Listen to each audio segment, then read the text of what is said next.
Hello, Reformers, and welcome back to A Clash of Kings. Now, when we left off, we were not getting the Marshalship conferred upon us, but Aegon, the idiot, has decided that it would be a good idea to make us the Marshal, which is kind of amazing, because then we get to decide where we go to attack and where we don't. So, hopefully, many of them are going to actually help us. So, let's accept the honor, shall we? Yes, I was actually just waiting here at Nightsong because it's only been a very short... Wait a minute. King Aegon is now a prisoner of Long Table. That's very good news, everyone, isn't it? Yeah, no, that's not good. In actual fact, not at all. Where is that? I actually have no idea. Where was it again? Where is it? Where is that? No? Have I missed it? I have missed it, haven't I? King Aegon. Ah, Long Table.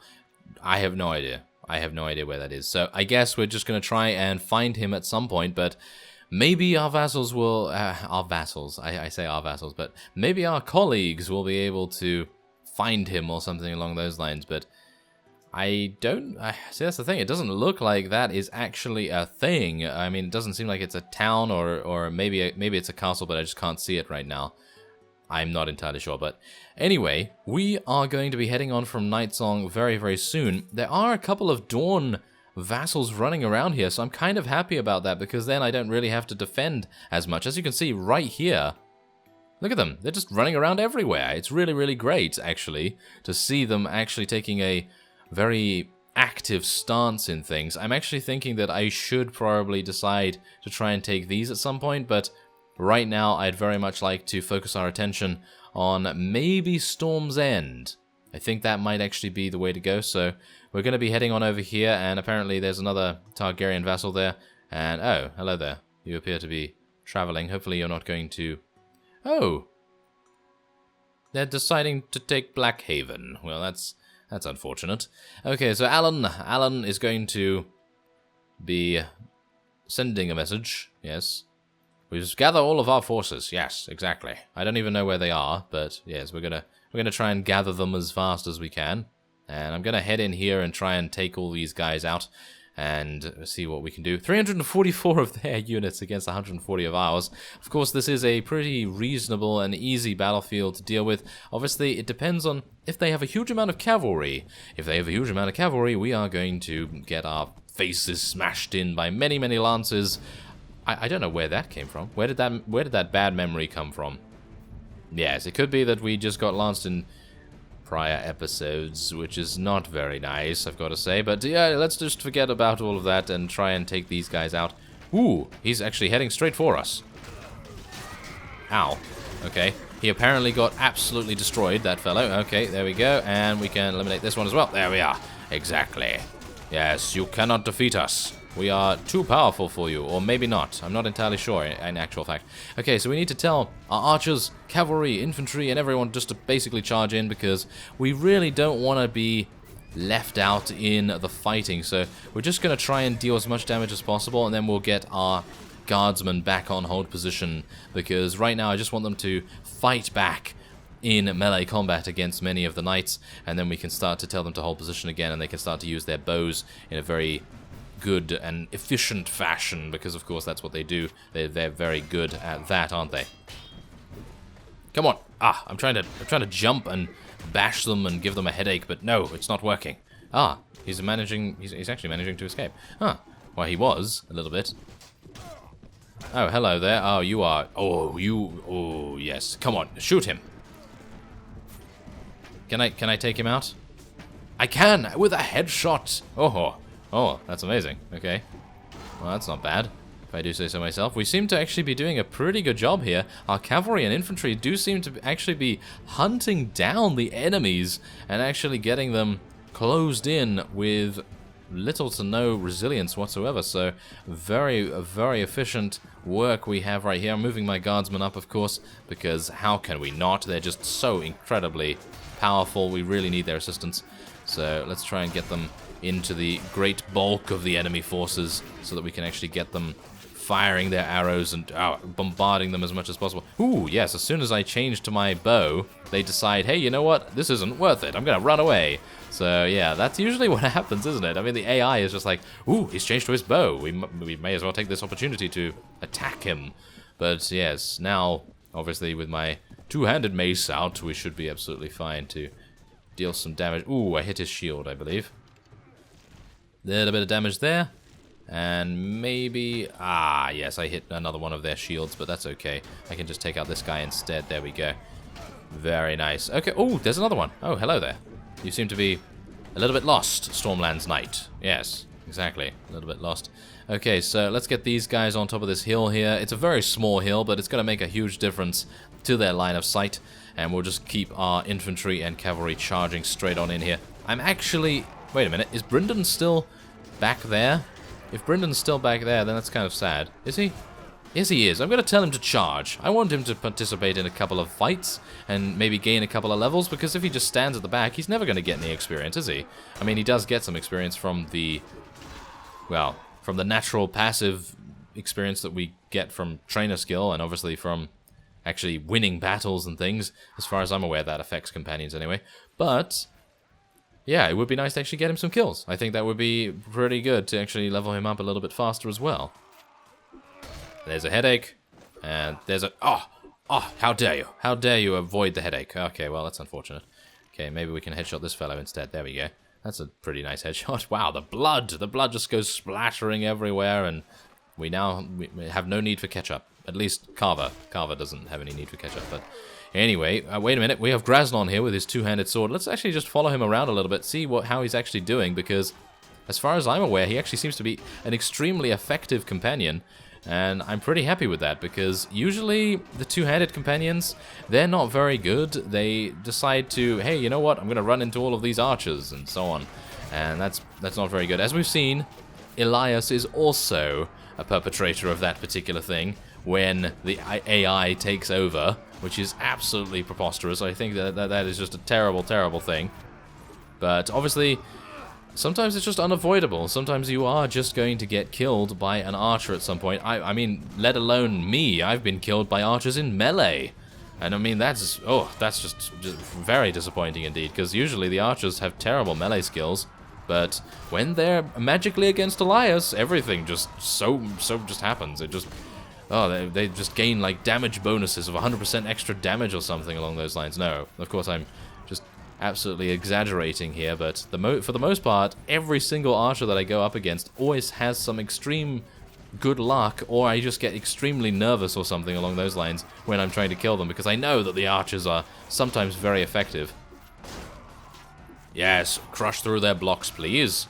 Yes, there we go. Wow, they're all just walking around in a very, very...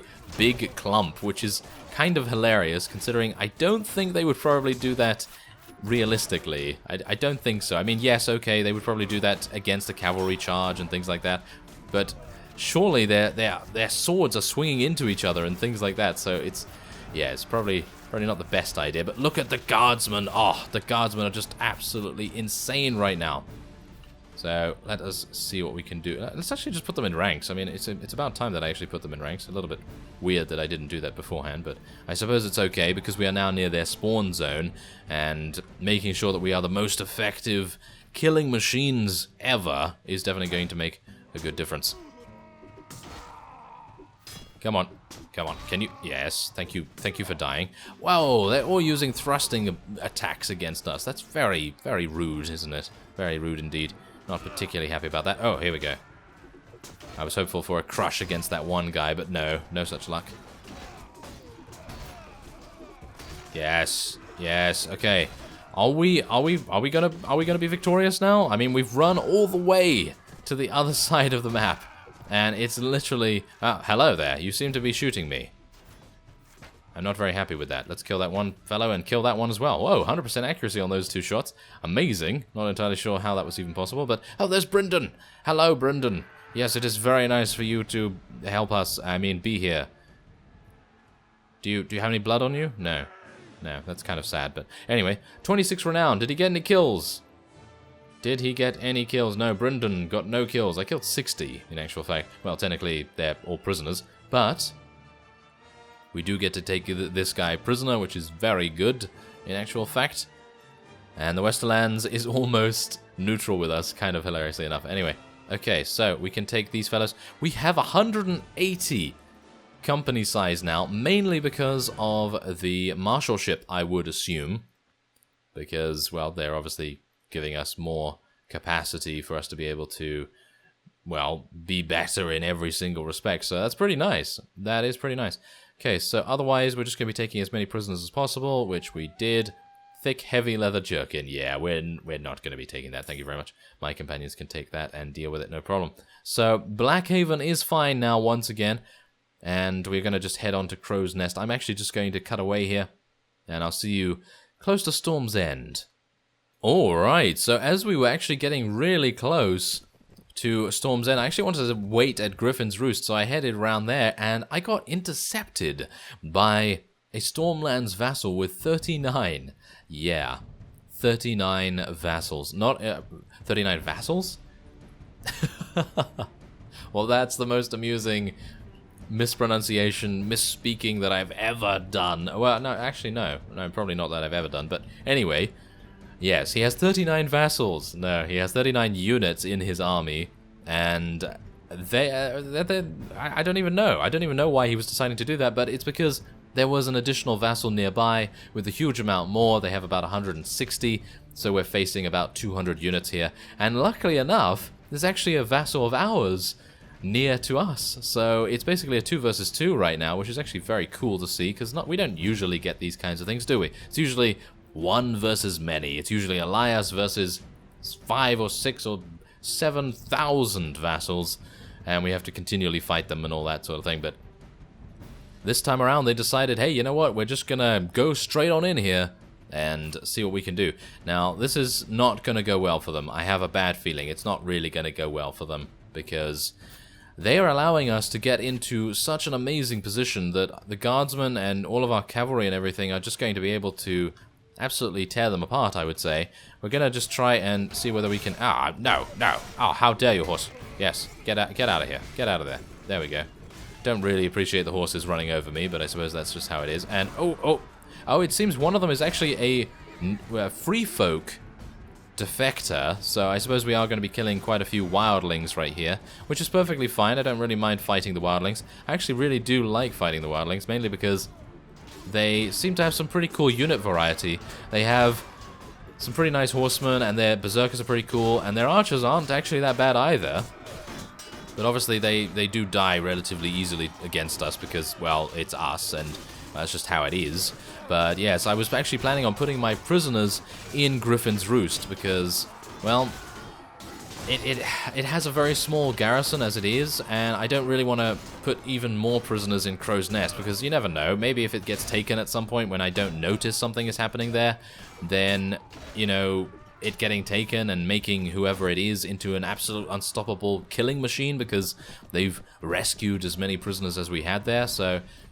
that kind of thing, obviously, I don't think it's going to happen. I mean, it's very, very unlikely that anyone is going to even try to take Crow's Nest. Oh yes, also, I must mention that Tywin, yes, Tyluz himself, has now been ransomed, and he has gone back to his faction. I allowed him to go back for 9,800, so that's pretty good, I gotta say. I think that's a pretty good amount. I actually do like to... No, I don't want to take that. I actually do like to allow many of the vassals and lords that we capture to go back to their respective factions, mainly because it just seems a lot more useful, because in the event that you're going to need to persuade many of the vassals to join you, if you are going to create your own faction, or if you're going to try and persuade them to not fight you, or something along those lines, then you'd very much like them to have a good relation with you. So releasing them doesn't actually do anything. It doesn't actually give you any relation or anything like that. It just gives you money, which is perfectly fine. Giving you money is always a nice thing, always a nice bonus, but it doesn't give you any negative effects. So, yeah, because there's actually, if you decline, you lose honor, you lose relation with the vassal or lord in question, and his entire family and acquaintances. So I'm kind of a little bit sort of adverse to doing that. Obviously, towards the end of a particular campaign, if you are very much wanting to keep all of the enemy lords locked down, then of course you can do that, no problem at all, and if you don't care about the relations, then also that doesn't matter. But for the most part, I am actually kind of caring about that sort of thing. It's the same thing with raiding villages. The reason I'm not raiding villages is because, of course, I am wanting said villages to have a good relation with us, just in case. I mean, you never know. I mean, we're going to be capturing most of these things in the area, and having the villagers, yeah, as we stumble, of course. First time we've stumbled in this episode. We should probably keep a stumble counter or something, but yes, anyway. The point is, if you are wanting to recruit villagers from said villages of previously conquered things... Oh, no, not a lance to the face, please. Thank you very much. But yes, if you're wanting to do that, then it's going to be extremely difficult to do that if the relations from pillaging, raiding, and all kinds of things have been decreased. And that's exactly the reason why I usually do not raid if I am wanting to recruit units from that particular village in the future. Usually that is indeed the case. Usually I do want to recruit units from those places, so that's mostly the reason why I will not raid a village. If it is somewhere else, like if it's somewhere like in the huge north area or the huge south area that I'm never going to get to in a million years in everyday sort of combat and roaming around and things, then yes, okay, no problem. Then we can raid it, no problem at all, because we're never going to go there, and we're not going to recruit units from that area. But for the Stormlands area, yeah, we are most likely going to be, well, basically around here a lot. Our presence in this area is very, very strong, and as a result, don't really want to make all of the villagers hate me, because then, obviously, I won't be able to get recruits and volunteers from there. So that's the reason. I've seen a number of comments about that, so thought I would explain it a little bit more in speech terms rather than text, because it's a little bit easier that way. But anyway, there is another victory for Elias, and we are... Well, we killed another... Wow, we wounded 50 of them in actual fact. And we get to take this guy prisoner, as well as this one. And yes, he managed to escape, unfortunately. But yes, as you can see, I don't actually have any space. So we're just going to be taking these things and then letting our companions take that. So as you can see, I'm at Griffin's Roost. So oh, the building of the prison tower in Crow's Nest has been completed. Fantastic. Okay. Well, that just... that completely undermines everything I was wanting to actually do. So... we're going to just take Mary, and we're going to place her in Crow's Nest, and I'll see you after that. Or maybe not. I'll see you after this fight, in actual fact. Alright, so I've placed all of my prisoners in the garrison here. I've placed all of the vassals and everything, and yeah, we defeated that guy. He managed to escape, unfortunately, but he only had 60 units, so it was basically a waste of time for you to see that. But anyway, Brendan reckons that the building of the training yard will cost 3,200 coins and will take 35 days. Let's do that. That sounds like a good plan to me. So, as we can see here, we now have 306 prisoners in here, and as you can see also by the prisoners we have, how many is that? I don't even know. I'm not going to count, but we have about 10 or so of those vassals there, which is fantastic, absolutely fantastic. And there's a reach vassal. Hello there.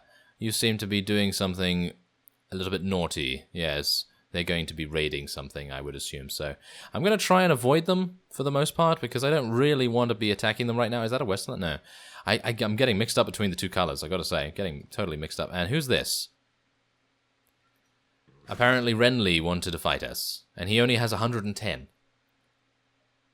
I don't even know. I don't even know why these lords and lieges and kings and everything want to attack us. I mean, literally, Tywin himself should know better, and he should spread the word. He should literally spread the word that no one should be trifling with us right now. But anyway, we're gonna see what we can do about defeating Renly, shall we?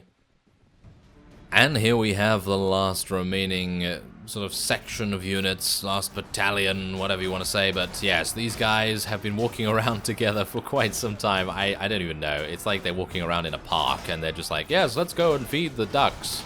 Because literally, that's what they're doing right now.